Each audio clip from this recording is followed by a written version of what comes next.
यूँ तो हमारे भारत में बहुत सारे मंदिर हैं और चमत्कार के विख्यात में प्रसिद्ध हैं। लेकिन हम आज एक ऐसे मंदिर की बात कर रहे हैं जहाँ पे भाग्य बदलता है। भारत के राज्य राजस्थान में सीकर जिले में एक गांव है जिसका नाम है खाटू। और इनमें महाभारत के योद्धा वीर बर्बरिक का मंदिर है। वो बाबा श्याम के नाम से पूजे जाते हैं। हालांकि क्या ये चीज जिंदा है, जानते हैं कि इसकी सारी कहानी।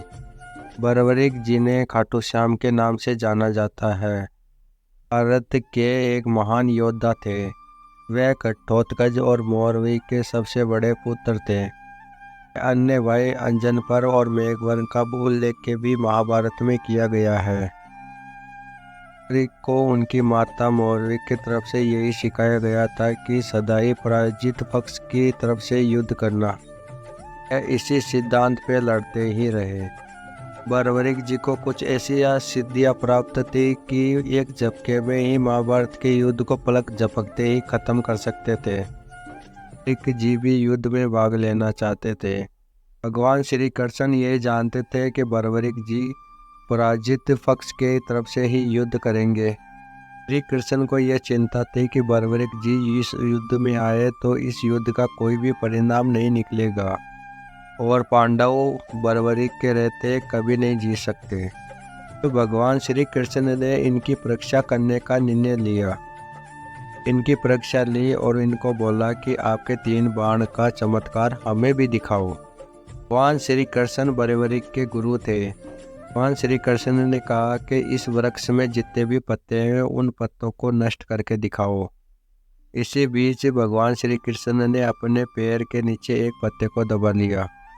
बर्बरिक जी ने कहा कि जो आज्ञा, और अपने एक ही बाण से बर्बरिक जी ने पत्तों को चिन्हित कर दिया।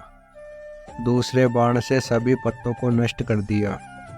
आखिर में बाण आकर भगवान श्री कृष्ण के पैर को पास में घूमने लगा। भगवान श्री कृष्ण इनकी शक्ति देख के बहुत ही प्रसन्न हुए।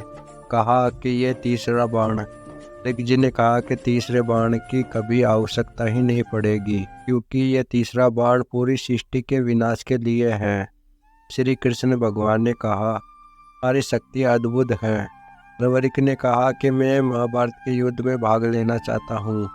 पराजित वक्त की ओर से युद्ध करना चाहता हूँ। यदि कौरव हारे तो मैं उनकी तरफ से युद्ध करूँगा।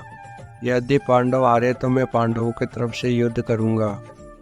श्री कृष्ण भगवान ने कहा कि यह युद्ध एक धर्म युद्ध है।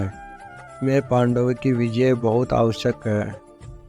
तुम्हारे रहते पांडव इस युद्ध को नहीं जीत सकते। बर्बरिक जी ने कहा कि भगवान, आप मेरे लिए क्या आज्ञा है। भगवान श्री कृष्ण ने कहा कि मैंने आज तक तुमसे गुरु दक्षिणा नहीं मांगी है। तब बर्बरिक जी ने बोला, करो भगवान, क्या आज्ञा है। तब श्री कृष्ण ने इनका शीश दान में मांग लिया। बर्बरिक जी ने कहा, 2 आज्ञा भगवान। कि नहीं, मैं अब महाभारत के युद्ध को देखना चाहता हूँ। युद्ध देखने की कामना भगवान श्री कृष्ण के आशीर्वाद से पूर्ण हुई। का कट्टा शीश अंत तक युद्ध देखता और महाभारत युद्ध हुआ और पांडवों की जीत हुई। 5 पांडवों में ये बात लगी हुई थी कि ये युद्ध हमारी वजह से जीत हुई है। तब श्री कृष्ण ने मुस्कुराते हुए बोले कि ये युद्ध किसकी जीत हुई है, इसको बताने वाला एक ही योद्धा शीश का दानी बता सकता है। तब सभी पांडव और श्री कृष्ण बर्बरिक जी के शीश कटे हुए के पास में आए और श्री कृष्ण ने पूछा कि इस युद्ध जीतने का हित किसकी वजह से हुई है।